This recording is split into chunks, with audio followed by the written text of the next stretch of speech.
Coming to you from the penthouse of my tower high atop the majestic Sapphire Mountain Range in the northern Rockies, and also from the Stygian depths of the foreboding forests and bogs of northern Minnesota.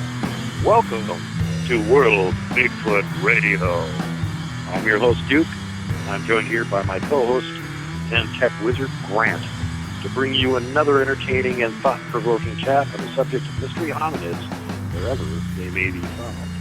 But before we get started with tonight's show, let me tell all our listeners that if you have had a close encounter or sighting, we would love to hear your story. And also, if you have any questions, comments, or complaints about the show, or have a suggestion for a future show topic, hey, let us know. Both of us can be reached at worldbigfootradio@gmail.com, and I also have a page on Facebook called Montana Bigfoot Project, where you can also reach me, and as well as that, you can see blogs, video, and listen to podcasts not only from myself, but from many other reputable researchers from all over North America. So without further ado, it's time to go squatching. Howdy, and welcome to another episode of World Bigfoot Radio. Hope you guys have been enjoying the shows. We've been having a lot of fun making them, and once again, it looks like we got a really good one for you here. We've got the man from Bigtruth and Bigtruth Community Facebook sites, Dan Lindholm, who just got some really excellent, well, I think is excellent anyway, photographs here recently, and thought we'd get him on and talk a little bit about those and his background in Bigfooting and get anybody that doesn't know who Dan is up to speed on what's been going on. So welcome to the show, Dan. All right, well, thanks a lot, Brian. I really appreciate you having me on and appreciate this platform to, tell my stories and get out the information about Bigtruth. Right on. Well, if you will, could you get everybody up to speed on how you got involved in the whole Bigfoot thing to start with? What it was that happened that made you interested in it? Well, excuse me, as a kid, of course, I watched In Search Of and stuff like a lot of people in my generation, and they had the Bigfoot episodes, and, it really brought up an interest in me, so I looked up the books and all three of them about like creatures like Loch Ness and Bigfoot and such, and I became interested. But then, as time went on, I got a stepdad who told me that the Patty thing was all a hoax, that it was a guy in a suit, and so I kind of put it in the back of my mind and thought maybe it really is just a myth. And then right after I graduated high school that year, it was 1986, and it was August when I had my first encounter, and it changed everything like it does for everybody. I mean, yeah, it's like an entire mind warp when you see a Bigfoot. It really is, especially when you see something that doesn't necessarily fit what you think Bigfoot is supposed to be. Because, through In Search Of or whatever, I got the idea that it was just a big gorilla with people feet, basically. You know what I mean? Mm-hmm. So, the North American ape. Right. And when I saw a Bigfoot, it looked a lot more like some kind of crazy wild man. Like, all kinds of thoughts went through my head, like somebody's been living out in the forest for the last 30 years, and but then it's just nothing matched up. It's like it's really hard to fathom in your mind what you saw, because especially if you already have an idea of what it's supposed to be, and then it's not exactly that. You know what I mean? So I had no prior reference of what it's pretty much it's almost universal now that we all believe kind of the same thing, that it's some kind of a pre-human or Neanderthal type undiscovered, or some kind of a cousin of people at the very least, I think, anyway. But so anyway, back to the story. What happened? I was just hanging out with my friend. When we were kids, there was this bridge in town that we used to always just hang out, and then we would all kind of congregate there. And me and my buddy were sitting there, and my friend Les drives up in his Jeep with a couple girls. And one of them I knew from school, and the other one was from a different town. I didn't even know her. And he said, "We're going up to Pinnacle Rock." do you want to go? And we're like, yeah.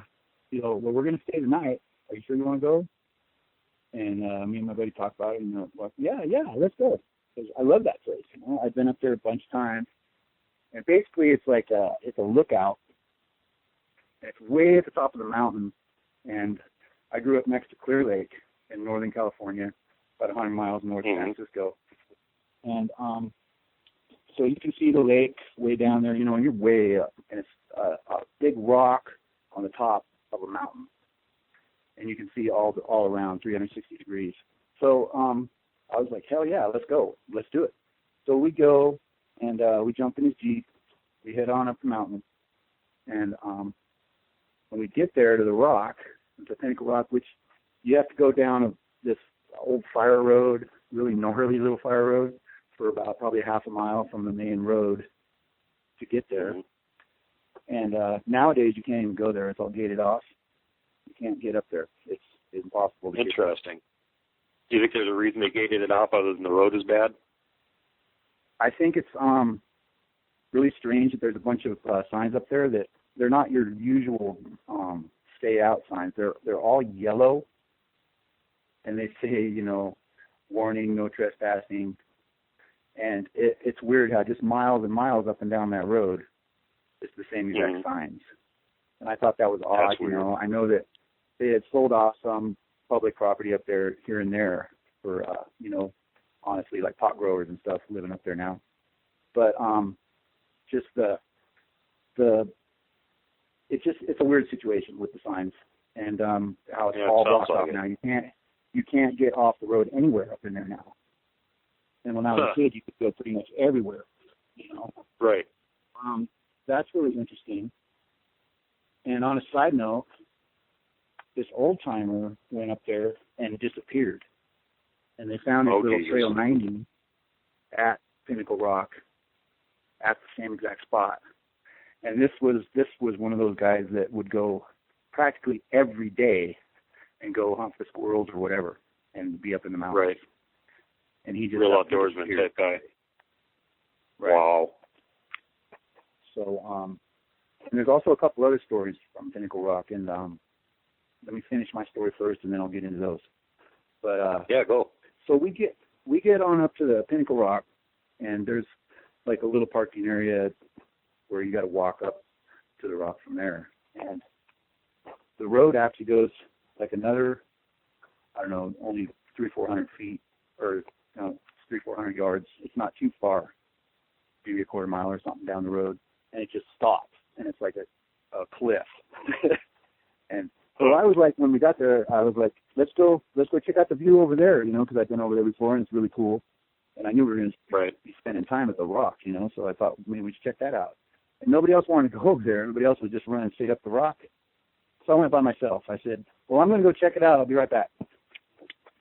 So I go walking down that road, and that was one of the first times that I got that really, really strong feeling of being watched. And I started looking over my shoulder and looking around, and anybody that's had that feeling knows what I'm talking about. And so I get to the end of the road, and I'm looking at the view, and man, that feeling got really, really strong. So I'm thinking in my head, these guys are messing with me. I know they're back there. You know what I mean? So yeah, I was like a pretty good athlete in school. I was in good shape, and I just set myself up, and I spun around like as fast as I could. Total 90 degree, boom. And I saw something flash and go behind the bush. And it was dark, like hair, not fur. Mm-hmm. And it was only about maybe 50 feet behind me.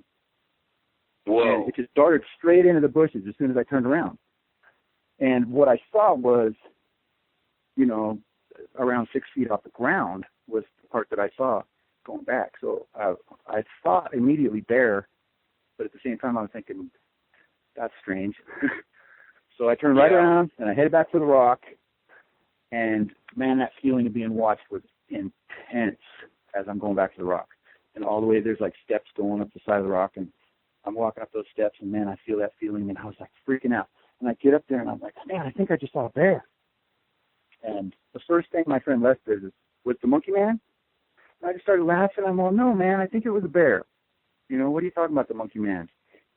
And then he started telling us these stories about the monkey man. And he'd spent a lot of time up in the woods, hunting or whatever, just traipsing around. And he said he'd heard him whoop a bunch of times, and he'd had rocks thrown at him, and he'd actually seen him a couple times.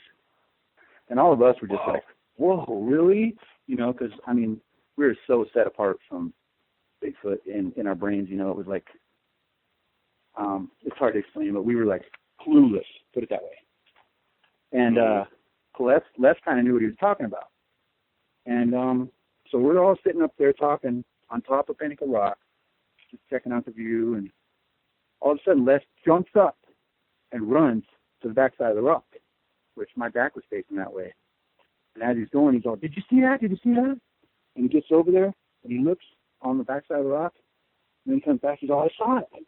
He said, "I saw there was a little one. He poked his head up and was looking at us on the backside of the rock." And when he said when he got to the backside of the rock over there, he saw it scurrying around down the bottom side around the corner. And I'm talking, this is a cliff. It's not like a slanted rock. This is straight up and down. In fact, the fire department used to use that for rappel training. That exact spot. At that point, you're pretty convinced that probably not a human in a monkey suit there then, right? Right, and I wasn't convinced that he was even telling us the truth. I thought he was telling us a story still. You know, I mean, honestly, we were laughing our heads off going, "You didn't, honey." But no, I swear, I saw it. It was there. And, you know, I basically, at that point, I was still totally in denial that anything was going on. Right. That it was just Les telling stories. Okay. So then it wasn't too much longer, and the sun started going down, and it started getting, you know, dusk. And we decided to go down and start a fire down by the parking lot, down towards the Jeep. And so we go down there, and we're collecting up a little bit of wood, and Les and I are sitting there trying to get this fire started, and we hear this boom, and we turn and look, and this boulder rolls at our feet, and it hit about 10 feet from us, and it rolled to within a couple feet of our feet. And this boulder was like, I'm talking like a foot by a foot and a half, like egg-shaped piece of granite. Jesus. It just came out of nowhere. So we're like, what in the hell? I was saying, dude, that had to have fallen off the rock. And I mean, we're a ways down from the rock. And Les made a point of that. He's like, if it fell off the rock, it would have fell right at the base of the rock. It wouldn't have come way down here. Right. So we were like, what in the heck? And like, well, we should leave. And Les said, well, we can't leave because I don't have any headlights. We said, what? He said, no, I don't have headlights. Oh, my God. I don't want to leave because I'm not going to get a ticket. I told you we were going to stay the night. So we're like, oh, okay. I guess we're going to stay the night. Oh, man. So we finished starting the fire, and we're just sitting around the fire talking, and all of a sudden Les goes, ow! Says, damn it, quit hitting me with rocks. And we all were laughing our heads off like, there's no freaking way. You know what I mean? We thought he was joking again. And then a couple minutes later, he got hit with another rock. And he's yelling into the forest going, I told you not to throw rocks. God dang it. And then my friend Michael got hit with a rock, and he was standing by Les. And then that kind of woke us up that Les wasn't messing with us, because Michael freaked out when he got hit by the rock. And these were just little rocks, you know. It wasn't like they threw another boulder. But we're getting hit, and I got hit with a rock also at some point. And the funny thing was the two girls that were with us never got hit by a rock. Huh. So I really think that they're probably trying to drive off us guys so that they could get to the girls or something. I don't know. You know, it's just a theory, but they definitely had a lot more luck. You could be right about that. Yeah. You know. So anyway, we're sitting there, and not all of a sudden, but it worked into where Michael and Les were both throwing rocks back into the bushes and having rocks coming back. Oh, and then they saw a little one. and they're, oh, wow, did you see that? And he's like, yeah, I saw it. And, you know, it's just by the campfire light, and it's a little ways away. But then all of a sudden they saw two at the same time that were both throwing rocks, and it was like the same little one twice. It was like they saw twins. And when that happened, Michael, it was almost hilarious, although it was scary. But he was running like sideways and backwards at the same time and totally almost fell, trying to get back away from, and he kept saying, twins, twins. And they thought they seen like two that looked like they're about 12-year-old twins that were throwing rocks. All right? So now we're freaking out. And I'm telling Les, dude, I knew he had a flashlight. And I'm like, I will carry that flashlight and walk in front of us. Let's get out of here. You know, he's like, no, we can't do that. You know, and another thing, we turned on the flashlight and it was like really going dead. It was like totally dead. The batteries were like not hardly working at all. I was like, oh my God. So we're sitting here. We're sitting here at the fire, and now Les, he kicks the fire, like kicks the log into the fire to push it in there further. And the fire blazed up, and it lit up the whole area. And myself and this other girl, we both saw this big sucker standing next to a tree. I'm talking like 30, 35 feet away, not very far at all. It's huge, standing there next to the tree. And she's all, oh my God. And I was like, whoa. And we both saw it. I was like, I saw it too. And it immediately looked at, and it kind of gave a look like a wolf, you know, like open mouth, like, open eyes, like, oh, I've been caught, you know, when it realized it was seen, and it started behind the tree. So we immediately start throwing all kinds of logs and stuff on the fire, trying to get it up again, because, you know, the flashlight now is dead. And we did, and I went over there, and I was looking around, and of course, nothing there. He'd already left. Wow. And it was crystal clear, Duke. I'm telling you, it was like I saw it. And you know how firelight can be, you know. I can't be super sure about the colorization because it was just lit up. But I saw a face with these wide set eyes and a big wide nose and a big wide mouth. And it was a wide face completely. And honestly, I didn't really look even at the rest of his body at all. I was just fixed on the face. For that couple seconds that we saw him. And he looked very like Native American. He didn't look like a gorilla or a monkey. He looked like a wild, had crazy hair.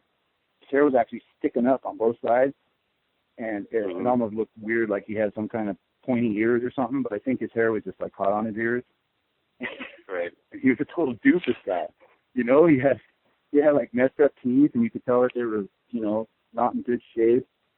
And he was an older guy, probably about, you know, I imagine around 50 years old, you know, or at least 40 or something. He seemed older. Did you? Not like a. I got a question for you. Did you get since you had the fire flare up and you saw him from that? Did he show any eye shine at all from the fire?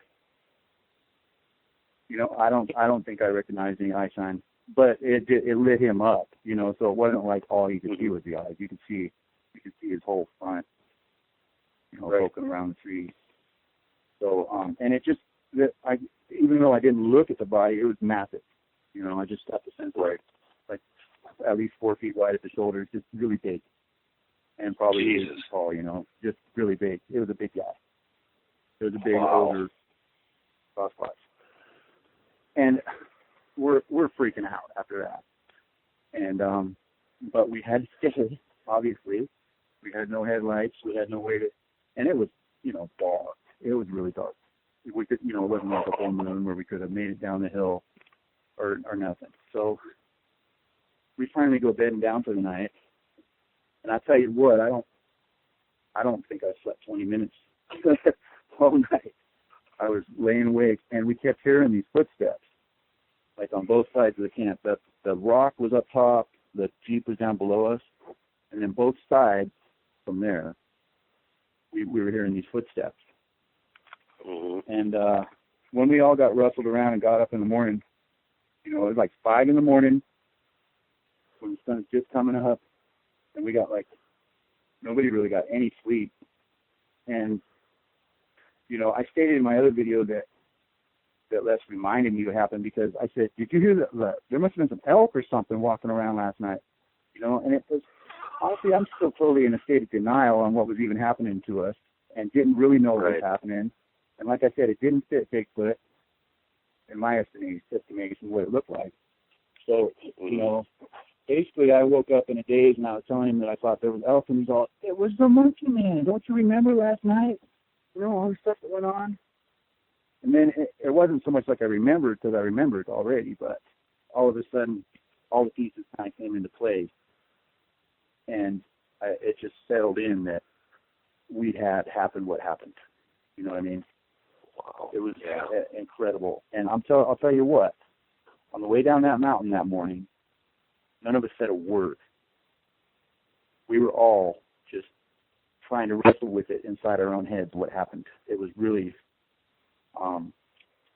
it changed my life, honestly. You know, oh my God, Dan, that must have been terrifying to be stuck out there all night with no lights, not able to leave. Just in a situation, well, we got to hope that whatever it is doesn't attack us because we can't leave. My God. Yeah, exactly. So I think we were all in shock, at least a little bit. Yeah, I wouldn't doubt it. I would have been. And, you know, we were 10 foot tall and bulletproof. You know, we're between, you know, 16, 17, and like 20 years old. You know, when you're that age, you don't think anything can hurt you. You know what I mean?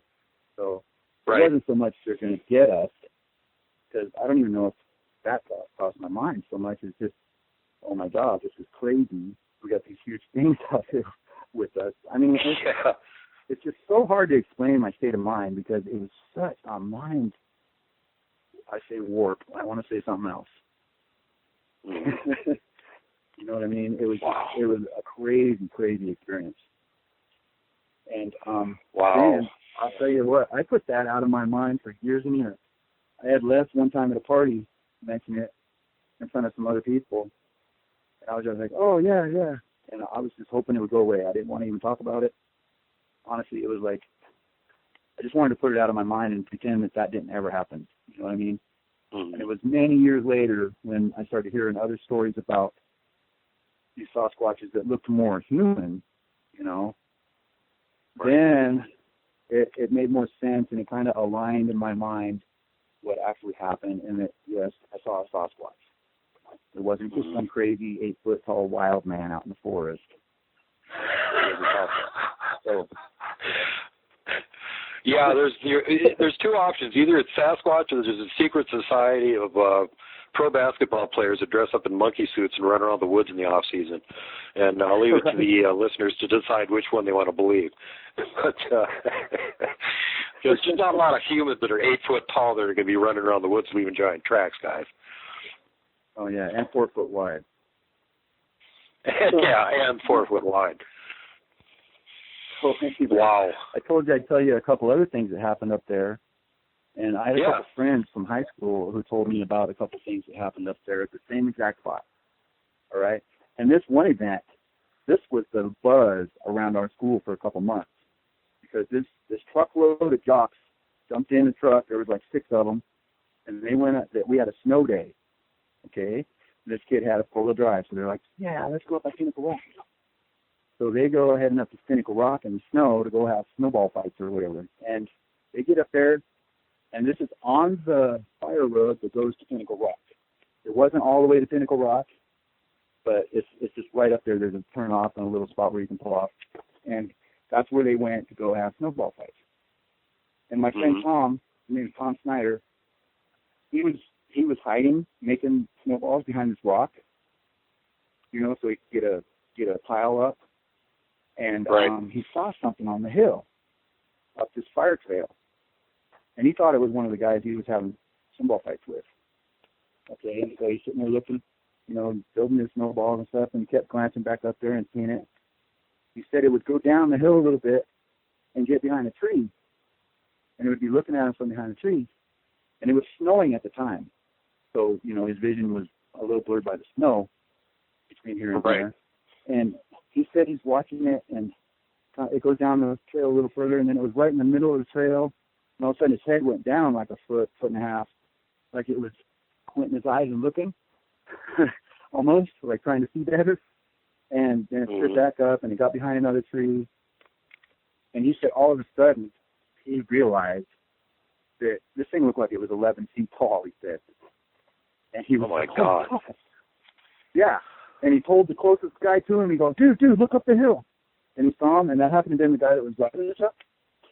So, and there's a couple other guys right there. The dude ran straight for the truck, started the truck, and everybody's piling in the truck. They're trying to leave. And there's 4 guys got in the truck. And then as they're trying to get out of there, the other 2 guys came running from below the hill, came running up and jumped in the back of the truck. And all of those guys saw him up on the hill looking at him as they left. Wow. Yeah. So they came back to school and told people what happened, like the next day. And like I said, that was the buzz around our school for a while, and they're all just, nervous and scared and telling me stories. And I mean, it was obvious that something actually happened to these guys. They didn't just make it up. You know what I mean? Right. Yeah, you can tell just by the way they look when they're telling the story. Exactly. Okay. So then the same spot, this other friend of mine, his name is Daniel Wright, he was up at Pinnacle Rock. And down below to the left, if you walk down around the rock and down the hill, there's a cave. And I've been in there before. It's scary. It's like a hole in the rock, and you have to back down in there. And you got to back down, and then you finally get a foothold about 3.5 feet down, and then you can get into this little chamber. You see a little bit of light coming from the top. And then it goes down further, and it's like a tube that goes down. And I heard that that's where there's a big drop and there's a huge cavern in there, but I never went that far. I just into the opening cavern. So anyway, my friend Daniel was there with his buddy, and he said that they went down inside that cave, and they both just got in there, and their eyes were starting to adjust, and they saw these eyes in the corner looking at them. He said they were like 6 or 8 inches apart, like big eyes inside this little chamber. And they scurried the hell out of there so fast. I bet. Scared to death. Yeah, I would have been setting the ground on fire just in attraction. Yeah. And, I mean, can you imagine trying to squeeze out of that little hole, knowing that your whole backside is totally exposed? And, oh, my God. Talk about scary. That's pretty scary. And like I said before, that's the same place where the old-timer disappeared. Wow. Well, maybe all of that put together, plus the old-timer disappearing, explains why they put up the signs that said, off limits, can't go up here anymore. Yeah, I think so. And, I think, honestly, there's a concerted effort on the part of the government, which knows damn well they exist, to make protected areas for them. And I think someplace like that, especially where a lot of reports have come out of, and then even some people went missing, and then they will do their best to close that off and let them have their space. I think that's a lot to do with the whole wilderness area system. I tend to agree with you. Up here in western Montana, we've got enough national forests and parks and stuff connected that virtually the whole western side of Montana, you can walk from one park to another, to another, to another, and go from the Canadian border at least down to Missoula, where I'm at. And if you went from the Canadian border down to Missoula through those parks, you would be obliged to cross the road twice, and that's it. Right. So there's lots of wilderness, not a lot of roads, and some of these wilderness areas don't even have a road into them. And the other thing we've been noticing around here is that they're doing the same damn thing. They're closing off some of these trails that the old-timers, have been using since they were kids, with really no explanation. Some of them they're actually tearing up, and they're putting boulders at the entrance to them and then planting trees in them to get rid of the road completely. And you got to wonder what is the motivation for them to go ahead and do all of that and the expense that it's going to cost just to make it so that people can't go down the same road they've been on for 40 years. Exactly. And, I make that point all the time. When we were kids, we could pretty much go anywhere in the mountains, and now it's all closed off. You have a really, really hard time getting up in there. And like our wilderness area here, the Sky Lakes Wilderness Area, it adjoins the Crater Lake National Park. It's a huge area. There's absolutely no motorized travel in there. Huh. It's just a beautiful area all around 6,000 feet through there. And like a high mountain lake, and they call it the Sky Lakes because there's so many lakes up there. And, I mean, it is the most prime territory in the world for Sasquatch to be. It really is. And then, one of my frustrating things is when people say, well, has there even been any sightings in that area or even in an active area? And I'm like, dude, you don't even understand that in my backyard is like hundreds of square miles of forest. Yeah. And I mean, literally, I live right between Crater Lake and Mount Shasta. So everybody knows about those places. And then the place where I go mostly, it's called Mount McLaughlin, and it's another over 9,000 foot volcano that sits, along the Cascades Range. And I'm just right at the base of that mountain. And every dang volcano in this Cascades Range has a history. And, there's so much around Shasta and Crater Lake and Mount Rainier and Mount Hood. There's just so many stories. And I really think that the inevitable lava tubes might have something to do with the population centers around volcanoes. I really do. I think that I think you're right about that. We noticed the same thing around here, too. Yeah. And, I think that's a theory with a lot of legs right there. That if you want to find Sasquatch, go to your nearest volcano. Yeah. Seriously. We don't have any volcanoes up here, but we have, there's plenty of natural caves, and there's a lot of old abandoned mines. And interestingly enough, a lot of the places where you get sightings from, that same stuff is in that area. Yeah. I mean, that's what I see around here, too. And just up and down the Cascades, if you go on the DFR Road, there's all kinds of reports from, if you want to look it up, I'm in Klamath County, and then right on the other side of Mount McLaughlin is Jackson County, and then just north is Josephine County, and then Deschutes County, and all of those places have numerous reports. Numerous. And, I mean, I'm in a hot area. I really am. It's a gift.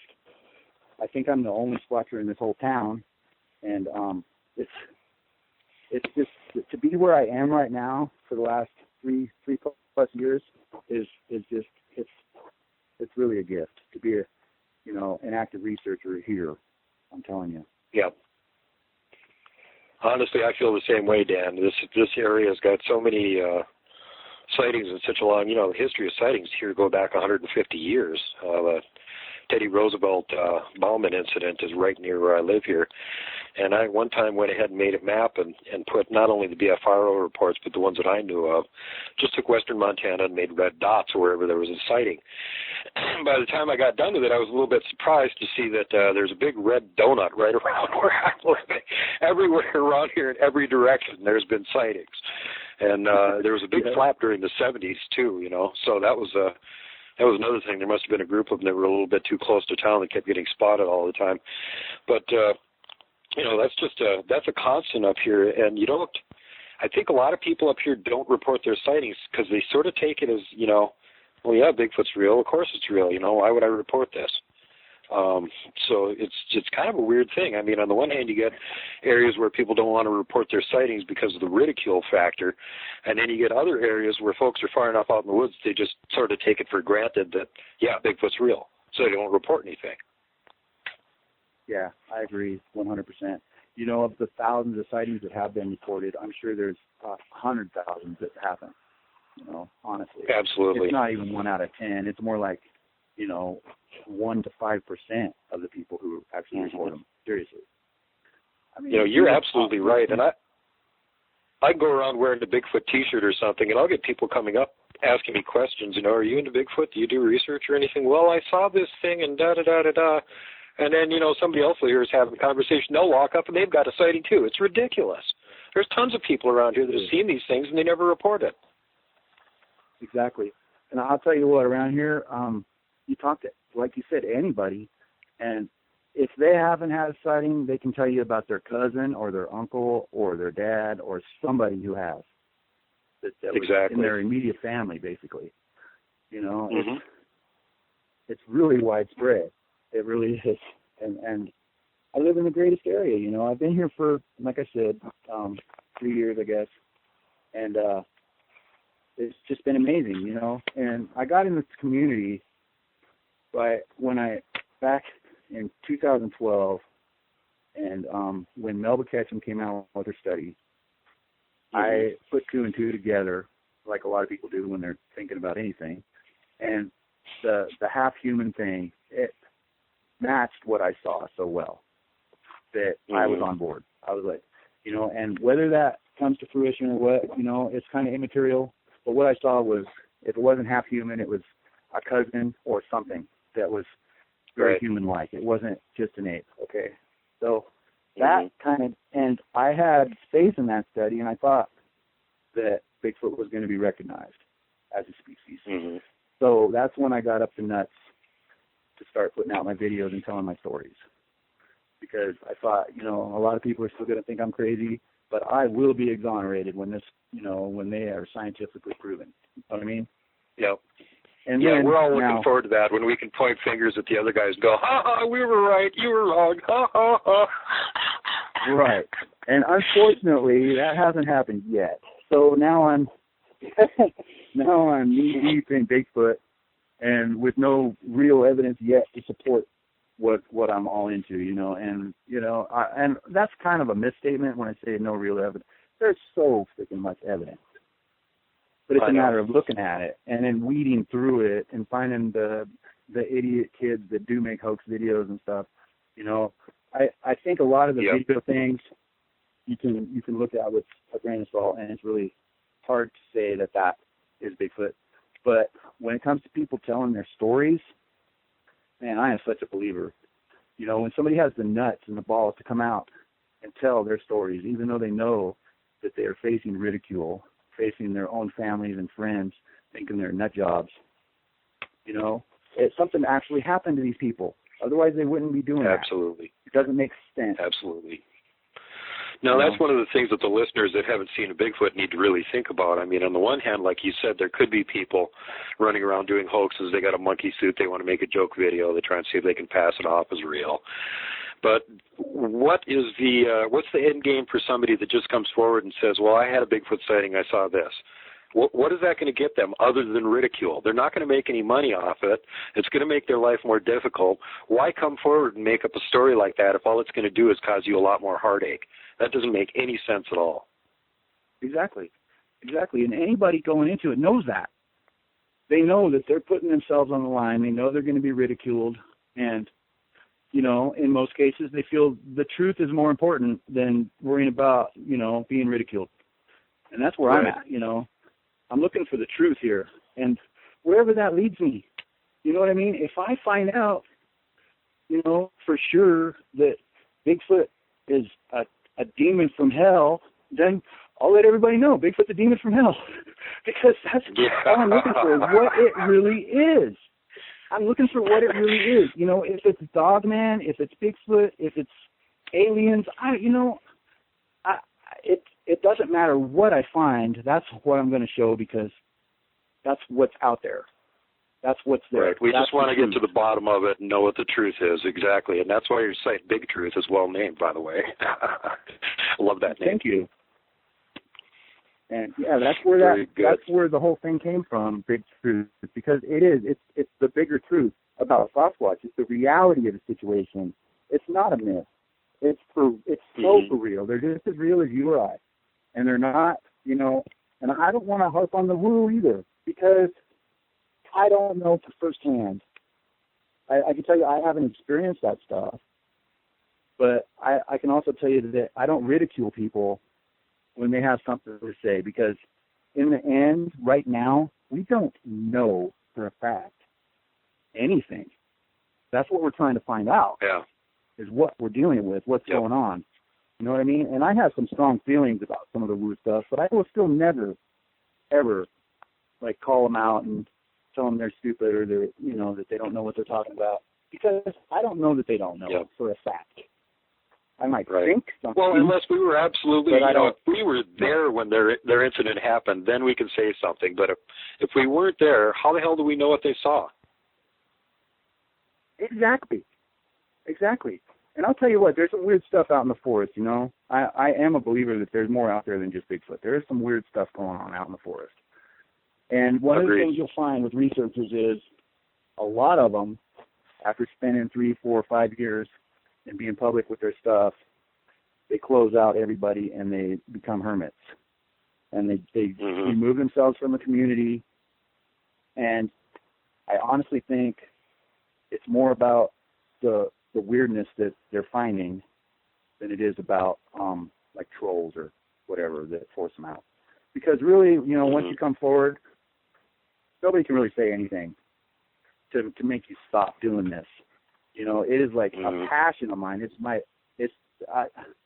People don't realize the money I spend just on gasoline, just to get out in the woods all the time. It's ridiculous, and I want to get out there every weekend. So it really adds up, And just a trip out in the woods is going to be $50, bam, just to go out for the day. So it's not like something that you can just. I can't do it every day. That's anxious. And, I have a full-time regular job, so, my time is limited, and I can only do so much. Basically, all my free time goes to watching, totally. And, I just believe people. I believe the stories. I believe the people. And, I look at myself as kind of like a representative of the community in a way, because I try to be judge and jury all the time when somebody's trolling on somebody that's telling a story. Because not only is that wrong, to do that to anybody for any reason, but you're making an environment where people are not going to want to tell their stories. So that puts us backwards even more. When these people are causing others harm and making them feel like they're really going to be, torn down if they tell their stories. That goes nowhere. It really. It's just so wrong.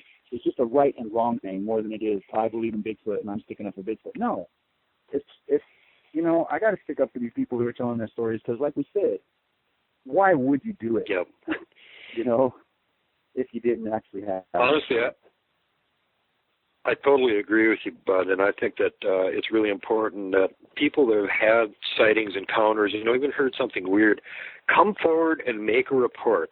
Let people know, because this is how we researchers are getting a lot of information on these things that we can then put together. When you start seeing, 6, 10 sightings that all have the same weird little detail in it, well, that constitutes pattern. Then you've got something you can look into. And this is the only way we're gaining information on these things right now is by people that have had sightings coming forward, telling what happened to them, and then we can put all that information together and start looking for patterns in it. And you're absolutely right. We don't know anything about Bigfoot other than that they exist at this point. But we have educated guesses about a lot of stuff that we might be right on. And the only reason we've got that is because of sightings and people coming forward and talking about it. If it wasn't for that, we wouldn't know anything about these things. So sorry, I hate to cut you off there, but this is my little blurb. Everybody out there, if you're listening, if you had an encounter or something, you don't have to tell it on a radio show. Just tell a researcher. Let them write it down. They never have to mention your name or even tell your story, but it's so important that you do come forward and tell this story to somebody that's involved in this, that's doing research on it. Right, and if you do want to come forward, Talk to Brian about being on World Bigfoot Radio. Talk to me about doing a Sasquatch Encounters with Ed Brown. We can put out some programs that will honestly show people what happened to you and there's no slant to it. You're going to get the honest to God truth from these people, not just like nothing scripted, nothing like that. It's just what they encountered, and those encounters are just awesome. To hear those people's encounters.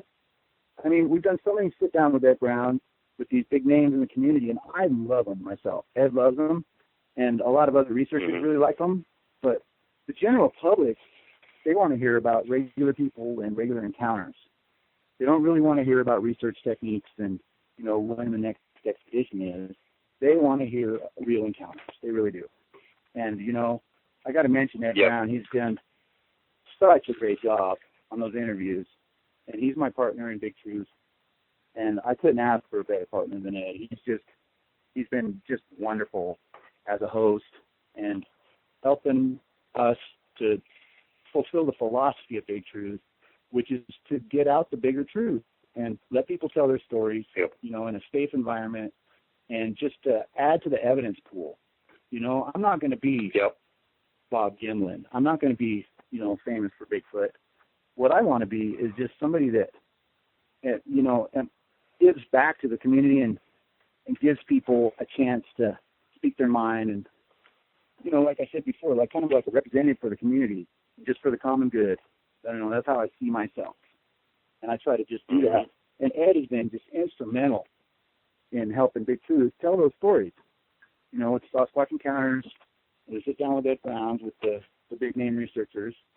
And we got a couple of those coming up, by the way, which people will be happy to see. It's been a little while. Ed's been really busy. But, you know, Ed is a great guy.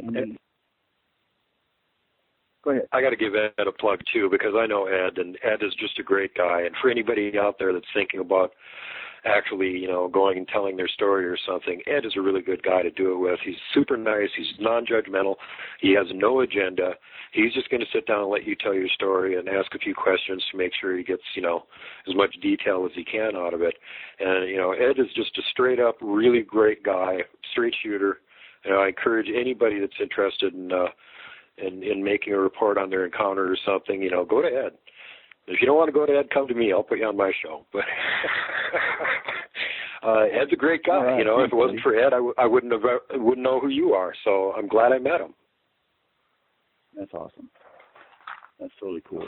You know, and you know, I mentioned Bigtruth a couple times. I guess I'll just go into it real quick. I know this video isn't about, or this audio, whatever we're doing, it's not all about Bigtruth and advertising, but just want to throw it out there what we're doing. You know, I've also got the Bigtruth blog at bigtruthblog.blogspot.com, and right now, currently, I've best-selling author Scott Harper is writing a series for my blog, and it's about real early encounters in every state, alphabetically. And right now, we're up to Alabama. So we've still got a bunch of states to go, and your state's probably coming. And if we already did this, I mean, Alaska was great. It's a really cool series because he is digging up some stuff. He's really doing his research, and he's digging up stuff in every state that I'd never heard or whatever. And we're talking about, you know, the late 1800s and early 1900s, those real early sightings. And it's I think that's a really important thing to do just for the overall good of the community, and something to show like skeptics that, hey, this isn't something that started with Jerry Crew in the 50s, you know, with the big footprint at Bluff Creek. This is history. You know, these are historical accounts, and, you know, I've read about accounts in the Civil War. You know, there's even an account about the Vikings, which who knows if that's for real, but it's pretty interesting to think that you go back in history as far as you want to go, you know, and you're going to find, here in America, you're going to find the hairy man in these old, and you find old newspaper clippings, and they didn't know what to call it, you know. Often it was hairy man or wild man in these old clippings from the East Coast, you know. It's incredible. Or the Yahoo, that's another word they like to use over there. Yeah, and I think it's Kentucky, or the Yahoo. And supposedly Daniel Boone shot and buried a Yahoo in the Daniel Boone National Forest. He shot it. He drug it back to the. He shot it and drug it back to the town named after him, Boonesboro, and everybody in town got to look at it. There was over 100 people. Wow. See, that doesn't just happen. You know, that's not just an accident of nature, one creature out there. You know, they've been around forever. You know, you get the native stories from way, way back. You got hieroglyphs from hundreds and hundreds of years ago, even thousands, that show a Bigfoot.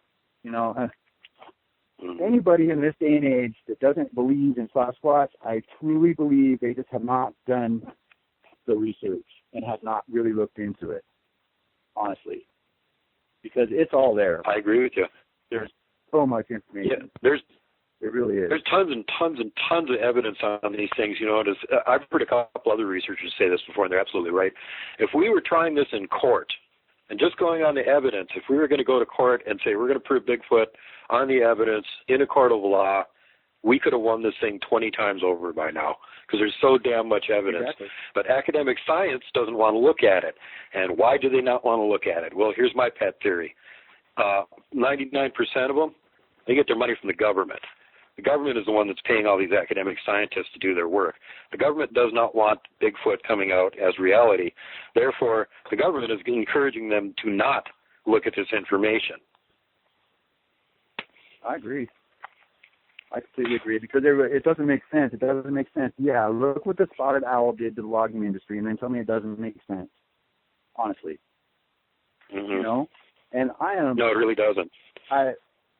I'm not sticking up for the timber industry or anything. I'm not even like a full-on tree hugger, but I think there's, like we talked about, the wilderness areas and stuff where they can't log anyway. That is their sanctuary right now. People say that if they're vetted, then they have to be given areas. No, they already have areas. All we have to do, if they're proven, is to leave them alone. Basically, they're already there.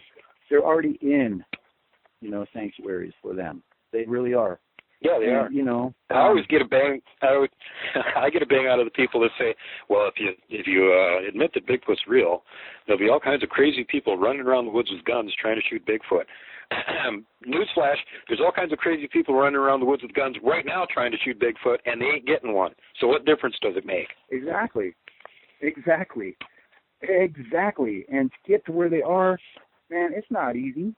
It's not. If somebody wants to find Bigfoot, I'll tell you right now what you got to do. One thing you got to have is water, no matter what. Every creature needs water, and Bigfoot probably needs a couple gallons a day. They're big. Okay? Yep. So water, number one. Number two thing that I look for is the accessibility to people. The harder it is to get to, the more likely I'm going to find Bigfoot evidence. If I'm on a really steep grade where I can barely walk up and down the hill, that's a really good place, honestly. Yep. And I always look for the old growth forest. I'm telling you, just those three things. Of course you're going to look for food sources and stuff, the list goes on. But those three major things, the older growth forest, been at least 15, 20 years since it was logged, the water, and just the accessibility factor. If you got to walk away to get there, you're in a good spot. Yep. Honestly.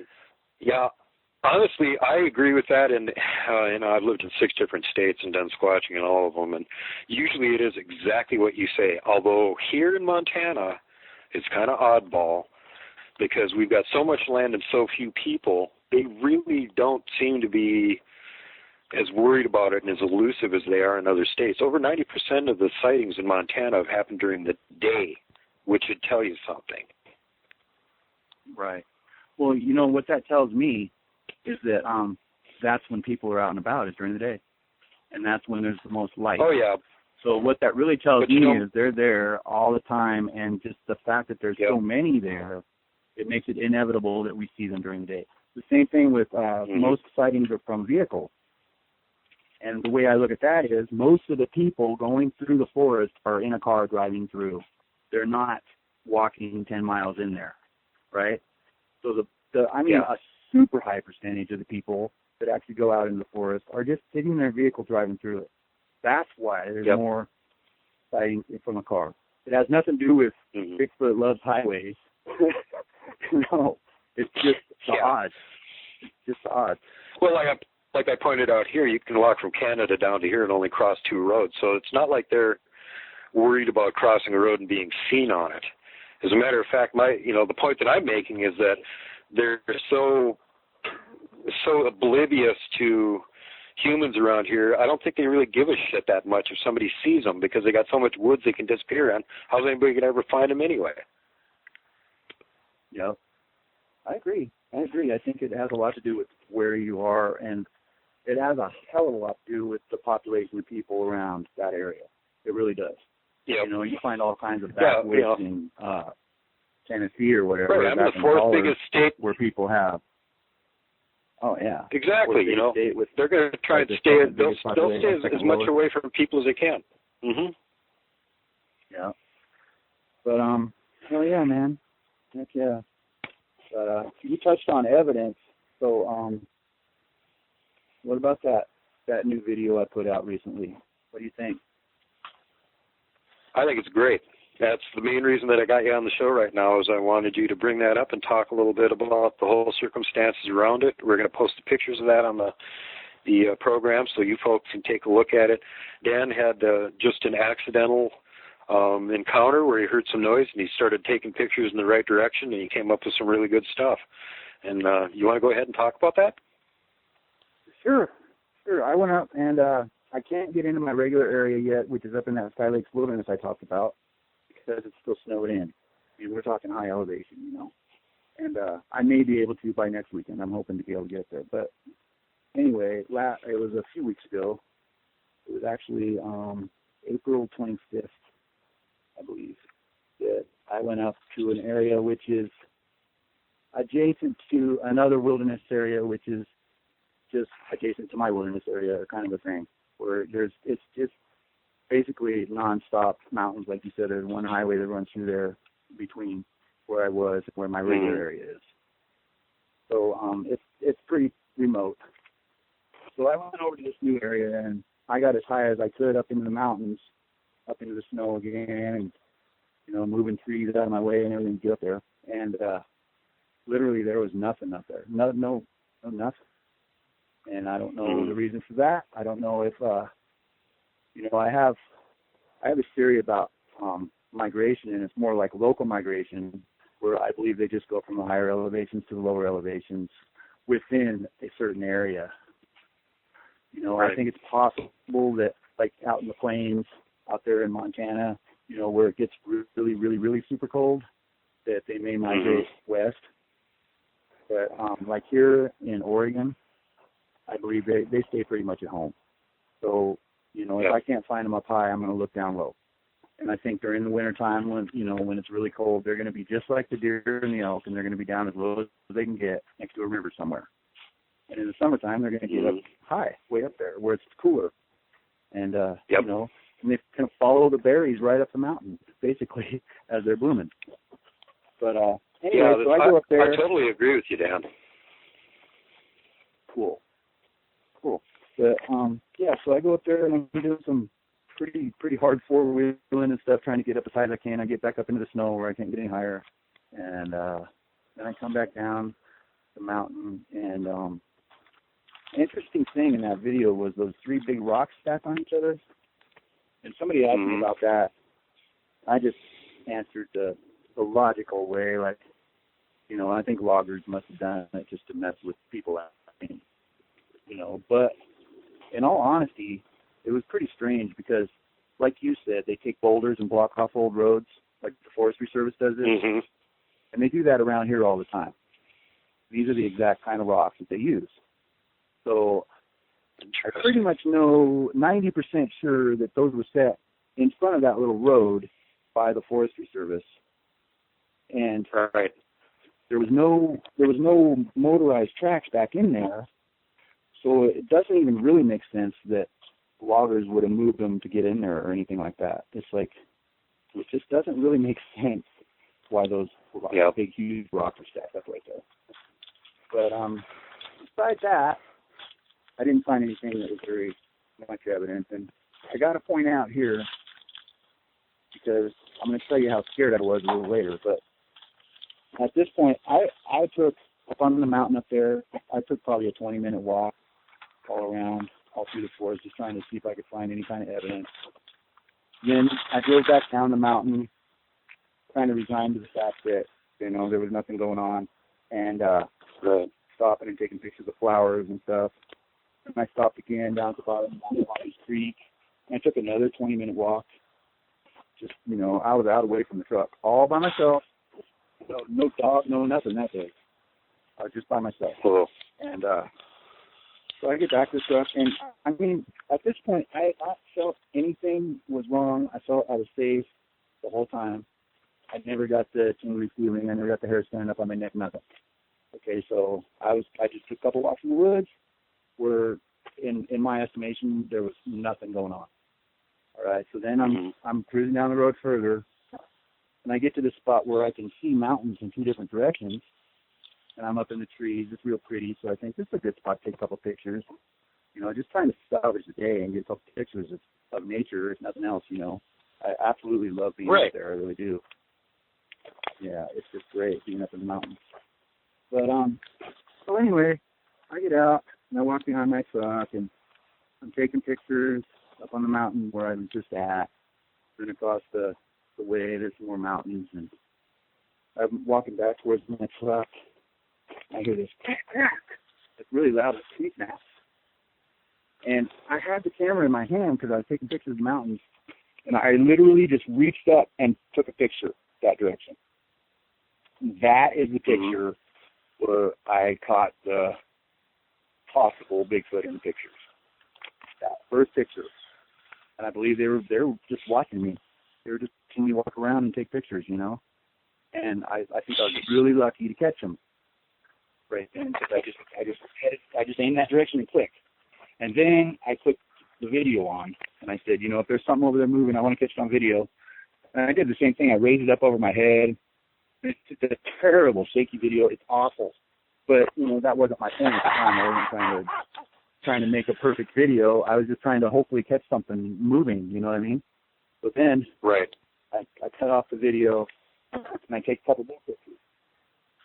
All right, now between the time I started the video and stopped the video, those shadows in that first picture completely moved. Absolutely. The one on the left of the tree is gone now. And the one that was on the right of the tree, the one that has a really big profile, had gone back behind where he was and was just peeking up over, looking at me through the bushes. Now, it's really hard to get a sense in the pictures of the depth, but being there and then looking at the pictures, you know, I can see the individual branches that were in front and behind him at the time, and then I can see that he was behind all of them. And what he did was, when I caught him that time, he was just backed up in there. And then between the time when I started the video or whatever, and when I was running the video, he somehow got back behind where he was, and you know, got himself out of sight a little bit. But I just happened to catch him in that first picture. And you know, I was looking at these pictures. It was actually a couple days later that I started really looking at the pictures because, like I said, it was kind of uneventful. Oh, but I did have that feeling. I mean, when I was there taking those pictures, and then I started taking pictures where those guys were, man, I had that really heavy dread and feeling of fear. And you can actually see it in those couple last pictures that I took where I was backing up towards the truck as I took the pictures. And then I got in the truck. And this is a guy that just took 2 20-minute walks in the forest, okay? So it's not like I'm a chicken shit out in the woods and I was afraid to be out there. It's just a matter of that feeling that I got, man. It's almost overpowering sometimes. It's really strong. All right, so because of that, I took numerous pictures at that spot. I probably took 15 pictures. But there was only 3 that showed that one spot where those guys were at out of all those pictures in that video. So I get a couple days later, I'm going through the pictures, and I was just kind of scan along, just zoom in a little bit, and then kind of scan the tree line around.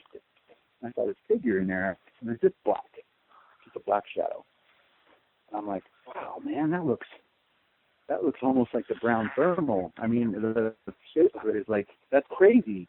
And I was totally thinking it must be just shadows, must be a trick of the light or whatever, right? So then I showed a couple buddies my picture, and, you know, Ed Brown, as a matter of fact, one of them, and he didn't think it was nothing, honestly. And I respect that. You know, he always tells me what's up. He tells me what he's not going to sugarcoat stuff just because we're friends.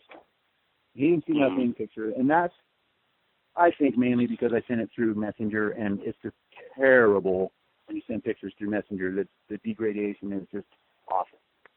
So he didn't get a very good picture to look at, honestly. Yeah, they degrade and a lot. And it was really super dark. Okay, so then I was talking to another buddy online. I showed him, and he took the time to lighten up the video. And he showed me this little screenshot from the video where he saw a head, and he said you can see the brows and everything, you know. And I was like, wow. And again, he sent it through Messenger, so I'm looking at the picture going, I don't know. I don't really see nothing. But then I started lightening up the pictures myself. And I have no hardware on my, or software, whatever, on my computer for manipulating pictures at all. So the first thing, anybody thinks it's Photoshop, you're totally out of it. You can come over and look through my computer and try to find a Photoshop program. There's not none there. So,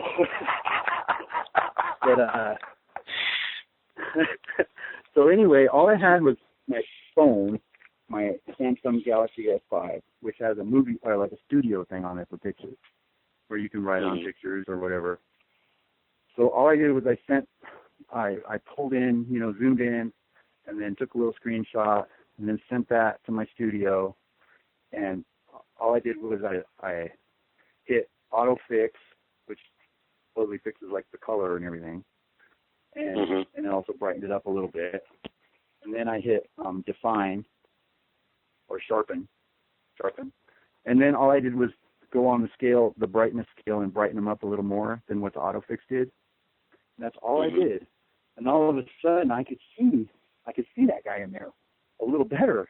And I could also see another one, which actually my buddy online brought it to my attention, that there was another one on the other side of the tree. I was like, what? That's nuts. And then, now let me tell you about this for full disclosure purposes, all right? There were two more that I saw in the tree, in my pictures. That, oh, geez. One of them looked like a pure white face, and the other one looked like a little one that was crouched down, and you could see his little gray face. And, so I see these, and I'm looking at those pictures, and I mean, the definition on that face was like incredible. It's like I zoomed right in there. But then when I did this investigation, and I did the comparison shots, and I was there on site, and I looked, then I could see what naturally caused that to look that way. And it was amazing, the trick of light that caused it. I'll have to show you the picture. It really, really, really does look like a face. But a good example of pareidolia then. Yeah. Exactly. And also a good example of what my investigation uncovered. And now that, to me, makes the other one seem better, because my investigation proved that there was something there. And it also proved that the ones in the tree were most likely not there. So the same exact techniques, same exact investigation, and I came to two different conclusions from two different areas. So I think that adds a little bit of credibility to the ones down on the ground, all right? And then besides those pictures that I took afterwards, I mean, when I was heading up there, I swear, I was almost hoping that I would see something behind there that would have caused that darkness, and just so that I could explain it. And so that I could make the case against, pareidolia, and you really got to know what you're looking at, and don't just trust a picture without comparison pictures, And I was going to teach that lesson if that's what I found. I wasn't going to just all of a sudden hide this stuff because, they're not there. No, I was going to come out and show people what I had thought was there and then that I had proved was not there, just for the betterment of the community and just to teach people that not everything is a Sasquatch, right? But that's just not what my investigation found. It's not. And by the way, kudos on the job that you did on the follow-up there with the tape measure, taking comparative photos and all that. That was spectacular. You did a great job on that, Dan. Thank you. Thank you very much. I know that that's what it takes, and that's what people need to realize. Even if you were just camping and you think you got a picture of one, by God, when you get up the next day, take some more pictures. Get some comparison shots. I think that is the very most important thing we can do to get these skeptics to shut up about photographic evidence. Well, you and I both know that what's really there. Right. The majority of these things have black fur anyway, so all they got to do is sit under a tree and not move, and they look like a shadow. Exactly. And that's what they were doing. They were, just hunkered under the trees. And I'm sure that's what they do all the time. I keep threatening to do this, but I think I really am going to do this. I'm going to go ahead and make a compilation video of like a bunch of the blob squatches that I've caught. And there's actually comparative photos on some of them where I took a picture and then I took a picture a couple minutes later, or that, one in a series and then another, where you can actually see the subjects moving. And, I don't have as good of an investigation behind it as this new one, for sure. There was no crystal clear pictures later after the fact or anything like that. But I got some pretty compelling pictures and stuff that has shown up in my research over the last few years out here. And I think I'm going to go ahead and probably share some of that stuff pretty soon. Just in the same light as Mitch Waite's space database kind of a thing. Making no claims, but just showing, what I have captured on film. I had my own interesting pareidolia video that I was going to do. I was coming back from town. I had just watched a video that somebody else did on pareidolia, and I thought it was really interesting. And I went, with the stuff that I see around here where my investigation camp is at, and at that point I'd been up there for 3 weeks, I should just do a little one too. I get to see this stuff all the time that looks like a Bigfoot, and then you get up close to it and examine it, and it's just a shadow, or it's a trick of leaves and light and whatnot. And I'm walking back to where my camp is, and there's this thicket on my left-hand side, about 50 feet away from me. It's a little thicket, maybe 20 feet across, pine trees, and right in the middle of it, there's a stump sitting. And I'm looking as I'm walking past, looking at the stump, and the stump looks like it has a face on it. And I'm like, well, this is perfect. This is a perfect example of pareidolia right here. I'll pull my camera out. I'll get some video of this. I'll talk a little bit about how this isn't a Bigfoot. It's pareidolia, da-da-da-da-da. So I reached down on my left hip, and I went to pull my camera out. And as I was doing that, I stopped walking for a second, and I looked back at the stump. And at the exact moment that my hand got the case with the camera, the stump glared at me. And then I knew it wasn't a stump. And I decided that the best thing to do would be to just keep walking, because he didn't look at all happy that I was reaching for that camera. And sometimes I think that they think that like pretty much anything that we have in our hand potentially could be a weapon. But that was not a stump, and it gave me a nice nasty glare. Yeah, and the next day I went and looked, and there was nothing there. There was no stump there. So whatever, 4 feet tall, sitting down, glaring at me. That's cool. Scared the living hell out of me, because I was like, he was in between me and the road, and I was heading toward my camp, and it was almost dark, and I was going, oh my God, should I even stay up here tonight? He's only like friggin' 100 feet away from where my tent is. Scared the crap out of me, to be honest with you. I'll bet. Well, that latest video was just, my latest video. I'm not one of those guys that puts out a video every couple days. Right. Actually, the last time I put out a video before this one, a research video, was July of last year. So it's been like almost a year, or 8-10 months. So it's not like I'm one of those post-happy guys that's just throwing stuff out there. That's for sure. I don't like to put out anything unless I got anything, especially after last year's stuff. That was so incredible. I mean, I've got to tell you about it was April 27th, 2015, and I had my stepson and my friend Daniel with me, and we went out to my regular spot. And it was the first time we were able to get out there last year, and I don't think anybody had been out there, especially out that deep. We were like 5 miles back from the campground, way back there. Okay. Oh, that's way out there. It is way out there. And only about 2 miles of that was on trail, and after that we were off trail back in there. Because, spot where, by looking at maps, that's why I decided to go there. Not because I just thought, let's go there. I try to always study maps and see where we're going, whatever. But anyway, right on. We get there, and we get out there, and the first thing that happened wasn't way off of that other trail, but we weren't all the way back in there yet. But we found this trackway that was on the beach of a big lake up there.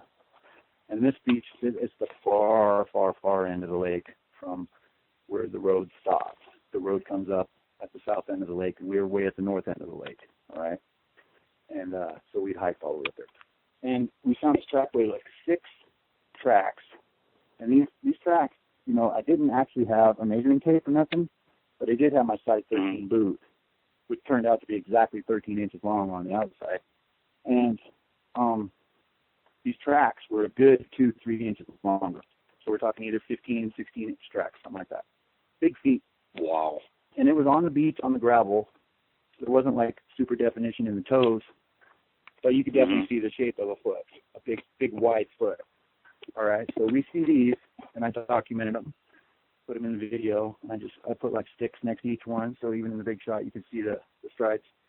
And right after that, and this isn't even in the video, but I got to tell you, right, we're still walking down the beach after we leave the trackway, and I see out of my peripheral vision, up ahead of us, I see what looked like a black figure come out of the bushes and turn and look at us and square up and dive right back into the bushes.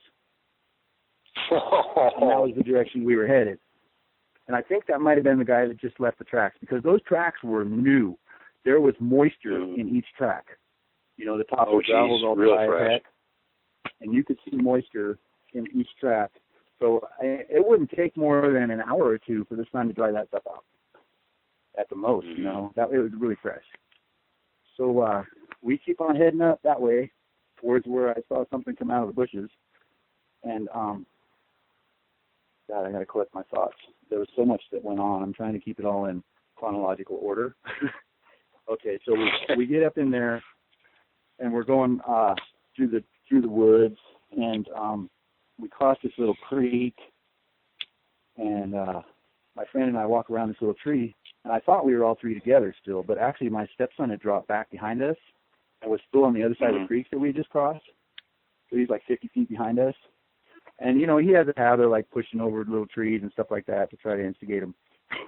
So all of a sudden I hear this like tree crashing, and I turn around and I see this tree bouncing. You know, like 16-foot section of tree bouncing, like right behind my friend Daniel, right where he just was a second before as he walked around that tree. And my very first thought was Brenton pushed over a tree or something, but then I looked back and he was, like I said, 50 feet away back behind there's no way he could have done anything, honestly, nothing. And this thing was bouncing towards the direction from where it came from. When I saw it, it was on the bounce, all right?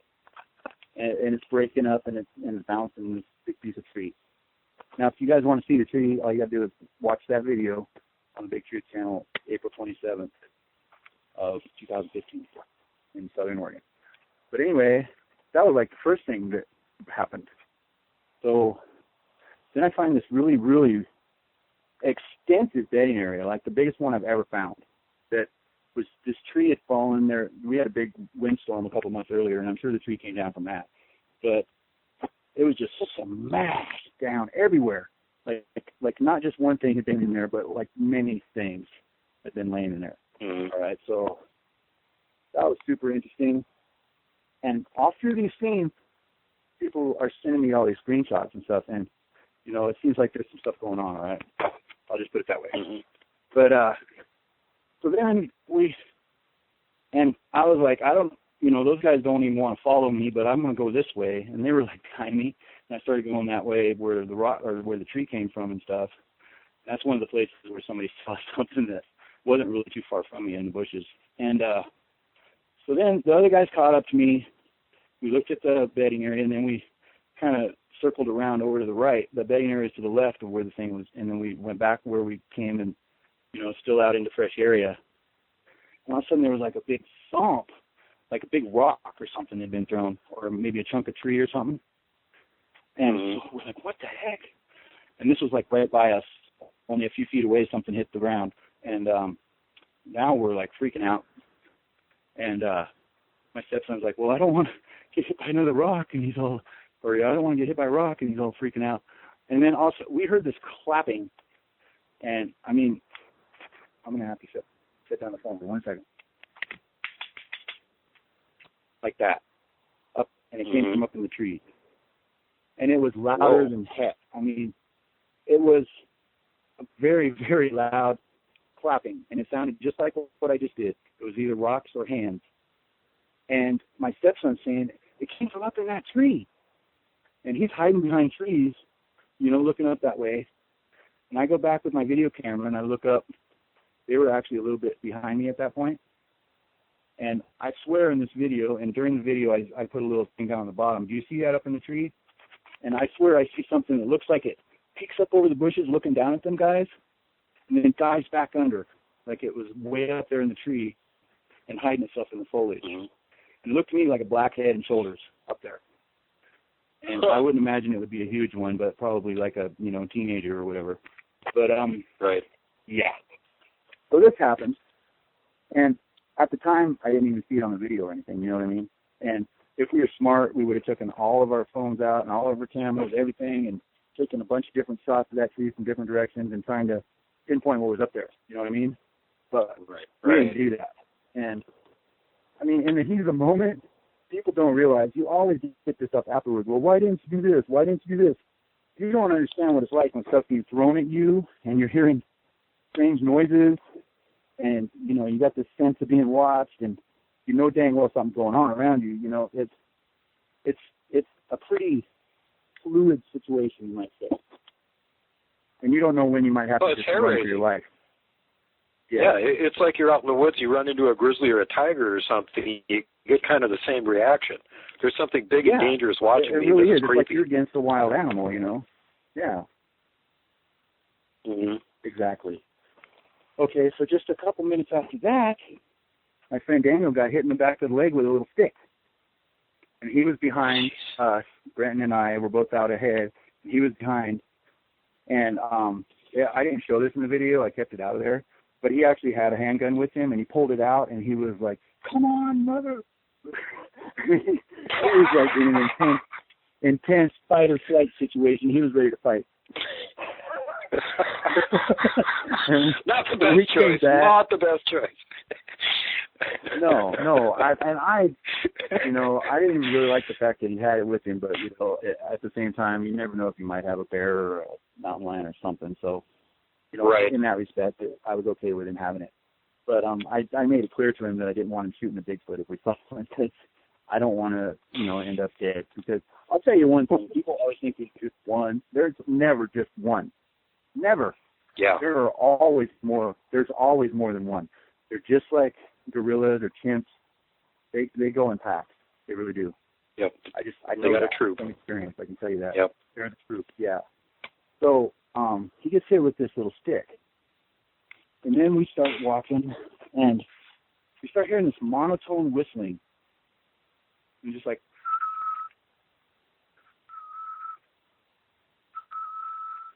And it's a ways off. And we all start whistling back and stuff. And then it would stop, and then it would go again, and then it would stop, and then it would go again.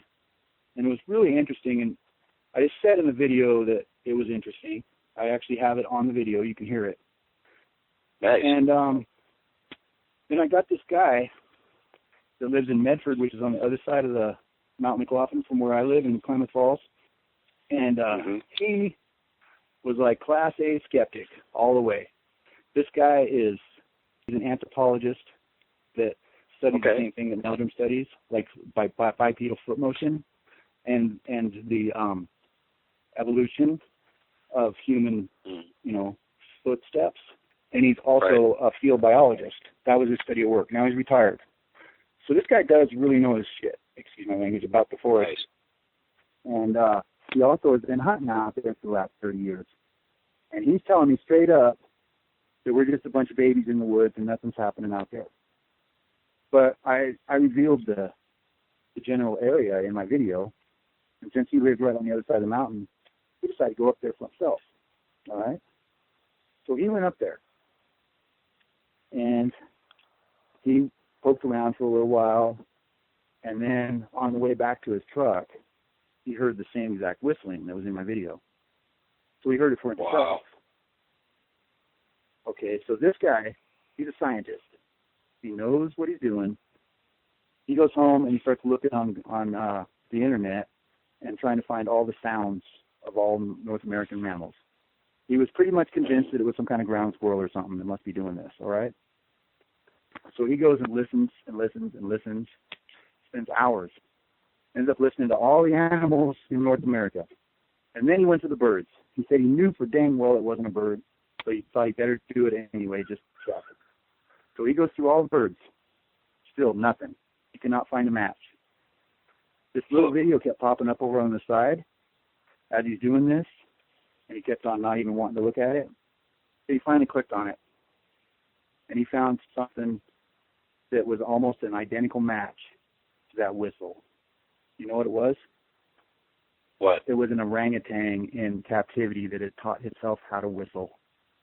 So the only thing he could find to match that whistle was a primate. Can you dig that? So, you know, the guy comes out and he tells everybody on my YouTube channel and stuff that in the comments that, you know, that he did this and that I'm not full of it, that I'm for real. And then I actually met him up there and we went for a lifelong hike, which he's kind of an old timer, so it wasn't the long hike. But anyway, I took him out there with me, and you know, he has even offered to buy me a couple trail cams now. And this was a complete skeptic, all right? And just through following my evidence, he has become my partner. So, you know, that tells two things. One thing, you know, that maybe something's really going on. And another thing, it's very valuable to actually banter with skeptics instead of just telling them they're idiots and deleting the comment. Because it was hard for me, but I was actually communicating back and forth with this guy, even though he, you know, totally insulted me in the first comment. Okay? So there's something to be said for that. That if you believe in what you're doing and you know it's true and you know it's real, then stand up to the skeptics and tell them. Tell them the real facts. Tell them what's up. Don't just delete them.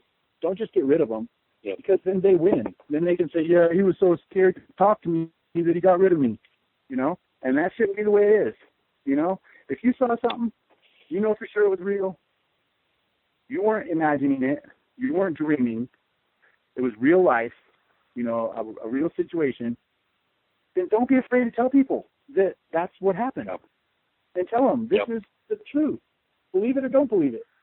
I'm not going to lie to you and tell you it didn't happen, because it did. And so a little further in the video, I get hit right square in the back with a rock as we're walking out. And we were a good 3/4 of a mile, maybe a mile away from where that tree was thrown originally, that piece of tree. So I thought we were like out of the area and down away from them. And all of a sudden I get nailed in the back. And my stepson was behind me. And I started around ready to punch him because it felt like somebody punched me right in my back. I gave him that look, and he's like, whoa, I didn't do it.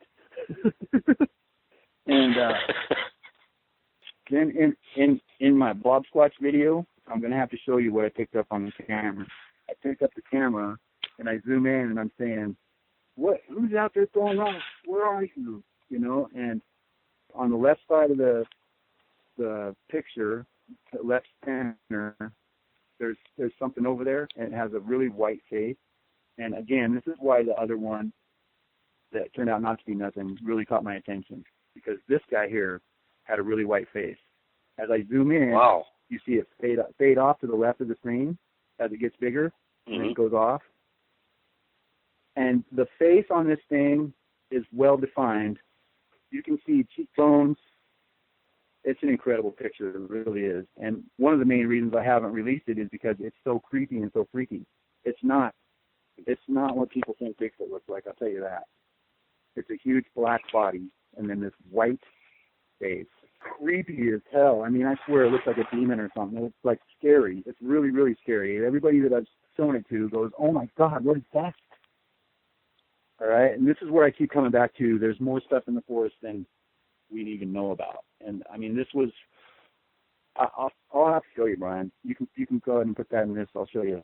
I'll show you where it is in the video, and maybe you could put it up. You know, put the little clip in there that shows them. But golly, pretty wild. Pretty wild. For the benefit of our listeners, I just wanted to let them know that we're actually going to try and get good quality versions of these photos up on the program so that you guys can actually look at the photos he's talking about while you're listening to this. And cross your fingers, hopefully we'll be able to get nice, clear versions. We've already been talking about how anytime you post something up to Facebook, you lose a lot of definition. So trying to circumvent that and get this set up so that you guys can actually get a good look at it. Because Dan's got some really good pictures here, and the better the quality, the more you can really, vet them yourself and go, well, this isn't a trick of shadow. It's real. Right. It disappeared. It ain't there anymore. Yeah, and I'm glad you brought that up, Brian, because I just want everybody to know that I'm more than willing to send the original pictures to anybody who wants to check them out and try to either, vet them or debunk them, whatever. If you could debunk them, and if I'm convinced enough that you have debunked them, I'll come out and say they've been debunked, because like I said before, I'm after the truth.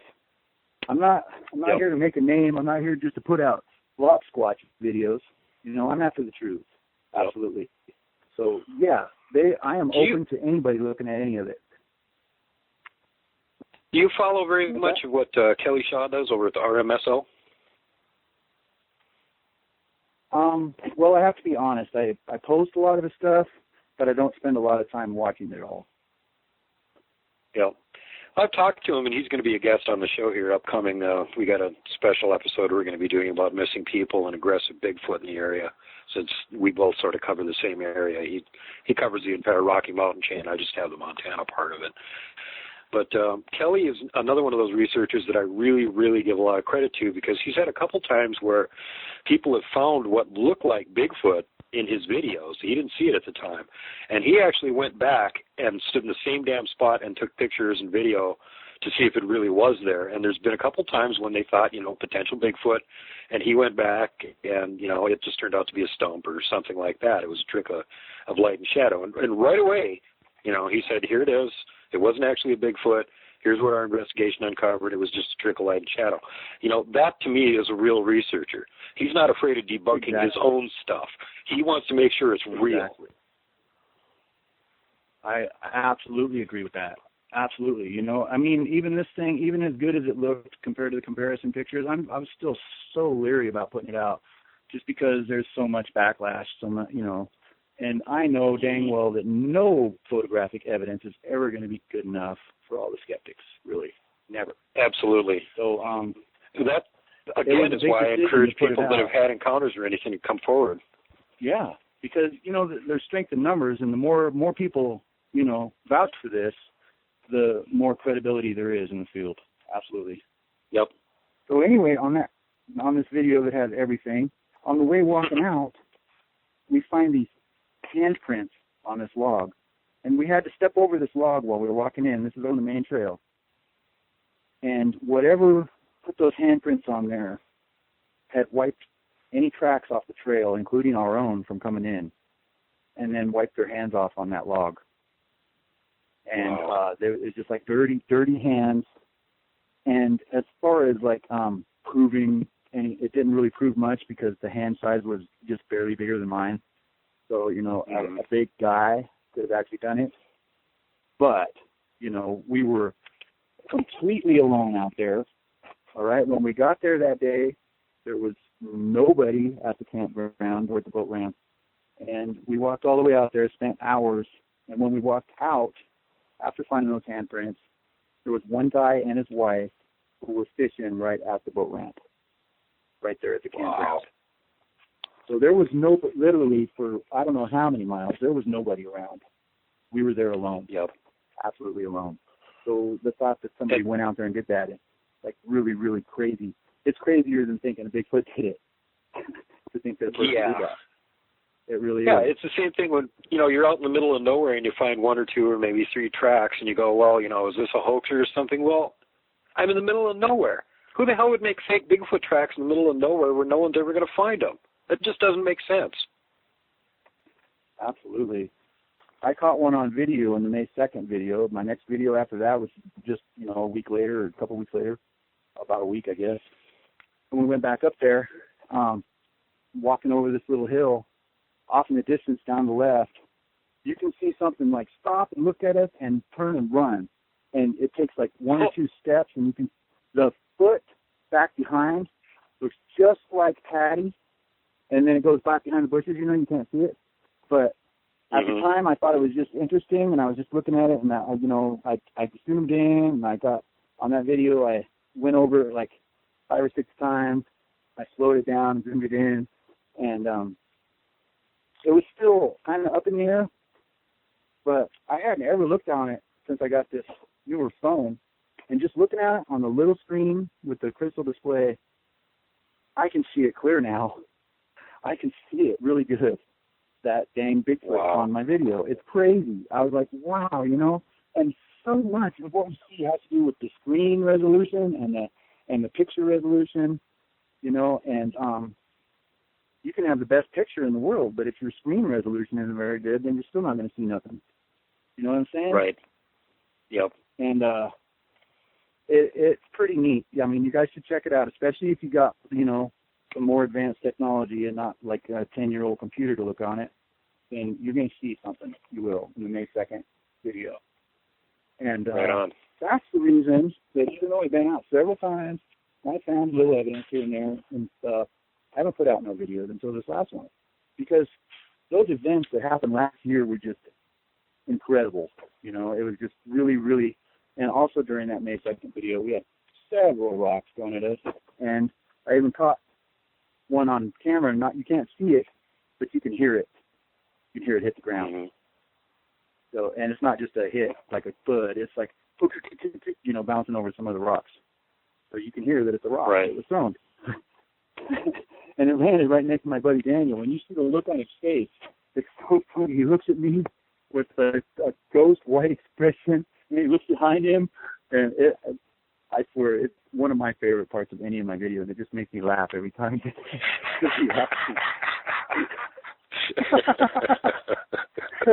Yeah, it's great when you can capture a reaction like that too. Yeah, it's classic. It's great. You know, it's just funny.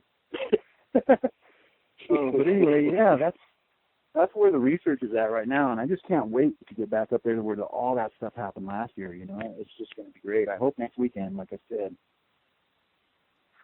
I'm doing the same thing. I'm in a holding pattern right now, waiting for transportation issues to be sorted out, and then I'm going to be back out in the woods again too. I got 2-3 places that, well, I was just up at one of them here a couple days ago, and we found another weird, looked like made by someone, sort of weird stick structure, and we found a tree snap, which was obviously not created by nature or a human, and it was right at the top of this other structure. So, you know, it's once you get, how to put this, once you find an area where you're pretty sure that they're around, keep looking around that area for more signs, and you're going to keep finding them if you're looking in the right places. I exactly agree. Absolutely. Totally. Yeah. I'm going out today. The reason we found this tree snap a mountain biker. Oh, I'm sorry. Mm-hmm. Mountain bike's a great way to get in there. Yeah, and he's had all kinds of stuff happen. Him and his buddy, you know, they go way deep in the forest, and there's these really cool trails, you know, up in the wilderness area and stuff where they ride. And, you know, they've had trees shake right in front of them, and they turn around and went back. And, you know, he's had rocks thrown at him, and they've heard whoops and yelps, and, you know, so I'm going to go meet with this guy today. He's actually kind of over in my area. He lives on the other side of the mountain, but he's over making a trail. And he actually showed me some pictures from yesterday, which is not too far from me over here, where there were some pretty nice depressions and stuff, look like footprints. And I'm actually going to go and check them out today when I get done with this and go see what's going on out there. And, you know, it'd be cool to meet them. And I think that's a great source to somebody like that spends a lot of time walking every weekend way up in the forest. And if you can find several people like that, then you can get like an information funnel coming to you about the current stuff going on. Yep. You know, and that's important. And that's important for these. I'd like to get back to what you were saying before about how to find an area where they're likely to be.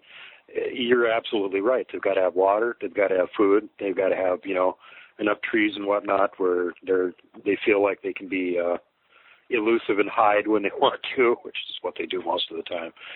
But just the basic knowledge of where they're likely to be, and go in that area and look around, and more often than not, you will find evidence that they're in that area. And you know, around here, I think they tend to be more opportunistic than they do in some other areas, because we find evidence of them really near town. And I think part of the reason for that is because we've got a big white-tailed deer population right now. It's ridiculous. They're just everywhere. I mean, you see these things way more often than you see a rabbit or something. And that's a big part of their food supply. So if the deer are all coming into town eating the yummy, yummy grass on the yards, which they do year-round, they're coming from somewhere. And when they're coming through that area and going into town, where is it that they're going? Well, I found that spot, and that's where I've been finding all the evidence. They've got, a nice choke point there where they can nab deer, and it's pretty near town. So it's convenient for me. I can just go up to this choke point where I've already found evidence and just keep looking around and just keep finding more all the time. So, just to let folks out there know, you don't necessarily need a Bigfoot sighting from a certain area in order for there to be Bigfoot there. You need to look at actually a topographic map and figure out if it's, there's like a juncture of rivers, if there's a bunch of ponds around there, thickets, plenty of, anywhere that you find lots of evidence of other animals, especially large animals, really good place to look. Yeah, I agree. I'd like to hit on stick structures for a minute. A lot of people don't give them much credence, and you mentioned stick structures. And I find a lot of stick structures in my area. Okay, I mean, and you find areas where I've seen where I can turn around in a circle and see 9 leaners, what I call leaners. It's like an angled tree, and they're not rooted in the ground. They're placed there. All right. Right. And now what I'm getting at is I've also been other areas when I was scouting areas, trying to find an area. I would go to these likely areas. I have walked for miles and miles and miles through the same kind of forest, same general elevations, and found nothing at all. And then I have spots where it's concentrated. There's stuff everywhere. You know what I mean? And that alone, to me, should smash the theory that it's all natural. There's no possible way that it could be natural when it's not happening over there and it is happening over here. You know what I mean? In the same Absolutely forest. right. I found a good example of that last fall. I haven't even put it up yet. I recorded it back in November. I was up on Mount Sentinel, and I got into this one thicket area, and I realized there were just stick structures everywhere. At some point, I'll put this video up, and you folks will be able to see it. But I'm standing in one place, and I just turn in a circle, and I get 7 stick structures. This is in a thicket where you can't see very far. It's ridiculous. Wow. There's no way that could have happened by accident. Exactly. And you know what? I found this one spot that it was almost a perfect circle, little meadow, and there was trees all the way around. And it's like all these trees all the way around had a little leaner on it, all the way around. Almost like this was like a place where they congregated or something, or just a place where they marked who they were, what they did, or whatever. It was almost like a cultural thing. You know what I mean? Where it wouldn't just be like some dumb ape. It was really, really interesting. I mean, and it certainly wasn't natural, No. And this is out in the middle of nowhere. Well, I found that new tree snap that I just took a picture of a couple days ago. I was up in the same area where I'd found the skeleton tree and some other tree snaps and footprints and a bunch of other stuff. And I started thinking that tree snap up there was all by itself. There was nothing else around it that was snapped off or bent or anything. And it was actually pointing, if you followed the direction, which way the snap was leaning, as if it was like an arrow pointing in a certain direction. Went about 150 feet down the hill from there, and there was a stump that had been decorated that had twigs, laying against it all the way around it and some on top of it. And I started thinking about that, and I went, what if this thing is pointing in a certain direction? So the last time we went up there, we went across the canyon from where it was in the exact direction where it was pointing. And guess what? There's another tree snap, and it's also pointing in the same direction. So I'm starting to think that these tree snaps are actually like markers for them for trails or something. Go in this direction. There's something over here. I agree. Cliff Brockman found the same thing. When we interviewed him, he said that he found tree snap after tree snap, and he just followed the same direction, just like you said. And it was 3 miles that it kept going from tree snap to tree snap to tree snap, and it was like a hardly recognizable trail the whole way. Right. And again, this is an area where there may not even be any humans around these areas, and you're finding this one after the other, and you can follow them like a trail. Well, some of these tree snaps, I'd like to point out the one we found up there next to the skeleton tree. If you were going to say humans did that, it's possible. It's vaguely possible. There was no logs or anything near it that could have fallen, or a branch from another tree that could have caused it to snap. This thing is green wood, 4 inches thick, and it snapped off about 6 feet up. So you got like maybe 3 bodybuilders on one side pulling it one way, and a couple of them that are leaning on the other side trying to snap it so it'll go down like this. Right. Dude, no way. Concerted that effort. ain't happening. There's no way humans could make these things. Yeah. Right. Yeah, I'm with you. When you see a huge tree that's leaned up against another tree and there's no roots or nothing, you're thinking, how in the world could that happen? Yep. It doesn't just happen naturally. Right. We had a stick and tree structure expert from the BFRO, Richard Soul, who was out here last October for the Big Sky Bigfoot conference. And after the conference was over, we took him up on Mount Sentinel to look for some evidence. And he found an arch that was about 11 feet high. The tree itself was about 18 inches thick. And the top that was bent over and now on the ground had a really big log about 40 feet long and about 1.5 feet thick laying on it that wasn't from there. So, again, this is one of those things. There's no trail there. There's no roads there. It would have taken heavy equipment to do this.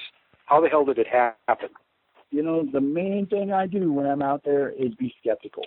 I'm always saying, could this have happened naturally? Could a person have done this? I'm always running through the laundry list. You know what I mean? I've never once seen something and thought immediately that's Sasquatch.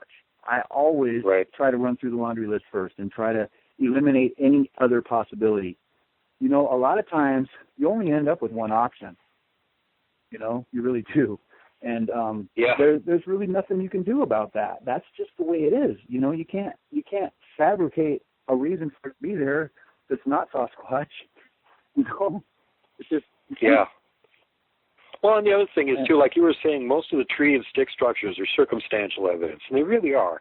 But the further you are out in the middle of nowhere, the further you are from a road or a trail, the less chance there is that a human actually did it. And then you have to look at what other big animals are around that could do this. Is this a spot where a bear got rowdy with a tree and decided to snap it over for some reason? Is there claw marks on it? Is it a rub on a tree that an elk was doing? Or there's always a lot of options you can look at. And once you vet that and go through all those options and go, wasn't this, wasn't this, wasn't this, wasn't this, well, then you're left with who. But there's so many aspects to this, and we know so little about every little aspect that it's just basically wide open. It's wide open for discovery. It really is. Anybody that wants to go out there can actually contribute because there's no set science yet. You know what I'm saying? And you don't have to be a professional woodsman or a guide or somebody that spends all their time working in the woods or anything. Anybody can go out and do this. Take a weekend, go out, go camping in some place that seems squatchy where there's been reports, and go look around, see if you can find any evidence. And don't waste your time looking on the trails. They're not on the trails. If there's some reason that they want to go the same direction as the trail, they'll stay 40 or 50 feet off of it. That's where you want to go look for their tracks. Exactly. Like everybody talks about the Pacific Crest Trail over here because, there has been some sightings and it's very secluded. It runs all up the Cascades here. Actually goes from Mexico to Canada. And wow. It's an awesome trail. But I've traveled some miles on that trail. There's no Bigfoot evidence on that trail because as far as they're concerned, that's a people highway. Yep. And, I've been just a mile or so from the trail and found all kinds of evidence. But you're right. They're not right on the trail. They're not. You're going to have to get off trail a little bit if you want to find Bigfoot evidence. You really do. Yep. One of my favorite spots to look for is thickets. They walk through thickets on purpose because they know we won't go through thickets. So if, they leave a trail or something, we're not going to find it. We don't go there. And, it's just surprised the hell out of me how much actual evidence I've found in thickets. Clearings in the middle of them with like a log on each side where it's a perfect ambush spot. Things like that, It's like, okay, what made this? Was there some hermit living up here that's camping in this thicket for some reason? If not, what else did it? and why. And usually you find those in places where there's like junctions of multiple game trails. There'll all of a sudden be a couple logs that aren't from there and some brush around it, and you're going, okay, what's this all about? This isn't from here. Who drug it here? Why'd they make this blind? Yeah. There's another spot I go to in the winter, which is right near a river, and there's a human trail that goes down there for like fishermen or whatever to get down to the river. Mm-hmm. And about 40 feet or 50 feet off of that trail, if not more, a little more, through a bunch of really thick, almost can't get through thickets, and that there's a little area where there's these big, deep trails that goes from one shelter to the next, and there's all these little shelter things all around. And honestly, it's an old dump. It's an old dump from like the 40s and stuff. And you like under these cars, it all totally cleared out, you know, and it looks like somebody's been in there, you know, and it's just amazing, all these nice, big, heavy trails, and you can see evidence. That's where I found evidence of actually using a tool from the junkyard, like a piece of iron, just a straight, flat little piece of iron, and somebody was using it to go in the woodpecker holes and pull out grubs or whatever out of this down tree. But I have these uniform little rectangular holes in this tree. Wow. They were not woodpecker holes, I guarantee it. I mean, they probably were. No, they don't make rectangular holes. They don't make rectangular holes. No. So to me, that's evidence of tool use, you know, and it was right in the same spot where all these heavy trails and these things, and every direction out of there, it's like, you know, you got to go through the thickets and the brush, and you know, it's a steep hillside, and you know, it's not easy at all to get into that little area. And once you get there, it's like, you know, I really think that's where, you know, like in the dead of winter when it's really bad, that's where they're hanging out. When I can't get there because there's no dang way I can get down that hill when there's 6 inches of snow even, you know. And so they know they got a nice secure spot there. Oh, humans aren't going to come trudging up here. We're good, you know. Exactly. People can't do it, you know. They can't physically do it. They're going to end up hurt, break a leg or something down the side of a mountain.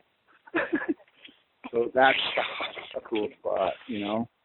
Oh, I know we're probably running out of time, but I got to touch on this one thing.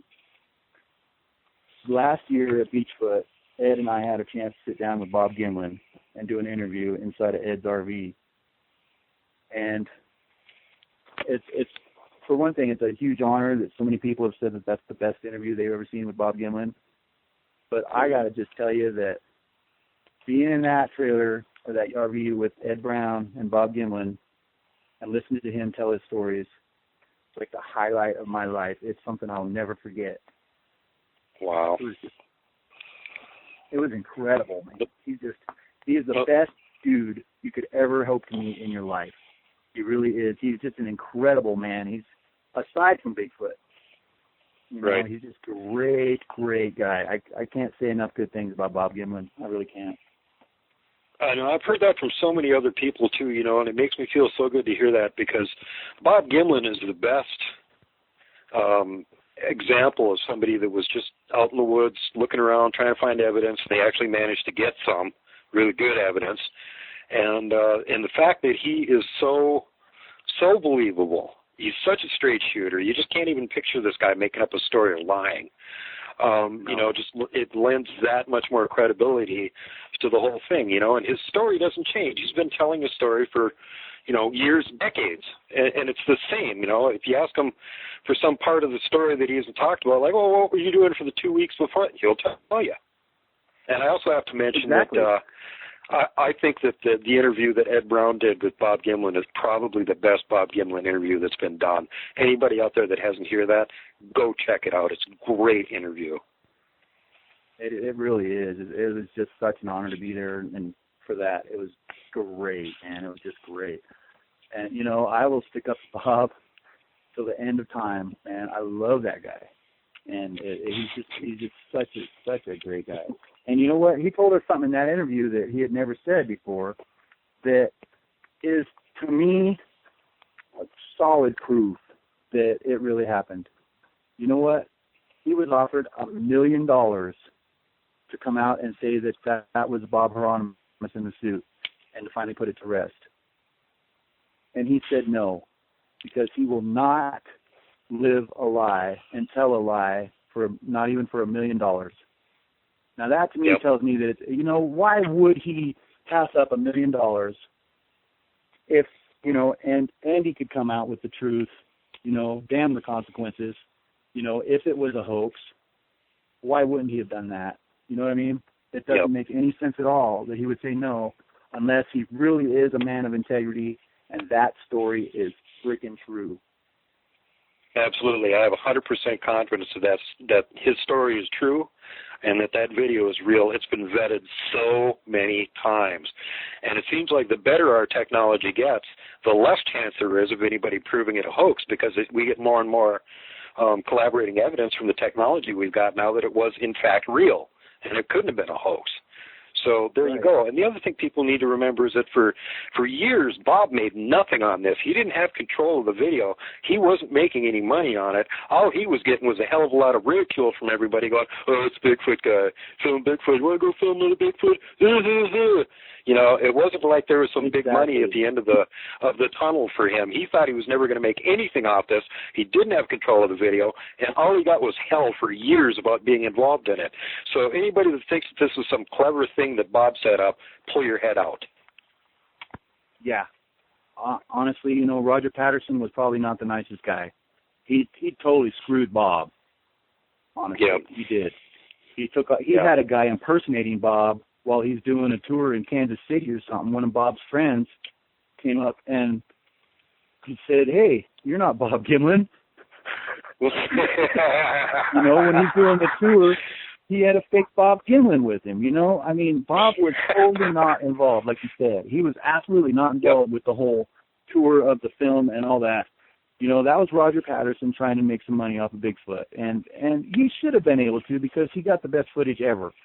But I do not like the way he totally screwed Bob in that deal, No. And Bob told us that on his deathbed, Roger apologized for what he did to Bob. And, I heard that too. He even told Bob, as soon as I get up and out of this hospital bed, I got some people rounded up that'll give us some actual funding. We can go do another research gig out in the woods. They'll be paying for it, and we can get some good video this time. And, of course, then he died like a couple days later, so never happened. Exactly. All right, Brian. Well, dang, it's sure been nice talking to you, man. And I've never met you before, but I'm sure looking forward to shaking your hand one of these days. And I'm really looking forward to meeting you at some point. Yep. Just love the evidence that you came up with, that new stuff. I wanted to get you on the show to get people to pay more attention to it. And also, for those few out there that don't know what, site you have, Bigtruth and Bigtruth Community, they're both great sites. Anybody who's interested in Bigfoot should go get on them. They're on Facebook. Spectacular. Both of them are really good sites. And, I encourage people to follow what Dan's doing and pay attention to it, because, like Dan said, he doesn't post videos every day. He only posts something when he finds something that he thinks is really good and worth taking a look at, and then he puts it up there. So you folks out there, please take advantage of the fact that we've got Dan doing this, and he's finding some good evidence. Wait until, when you guys see the pictures that go along with this program, I think you're going to be pretty surprised at how really good they are. And again, Dan, thanks so much for coming on the show.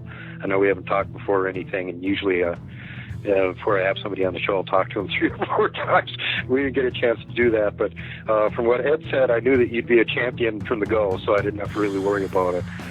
So, thanks again for coming on the show. You got anything else you want to say?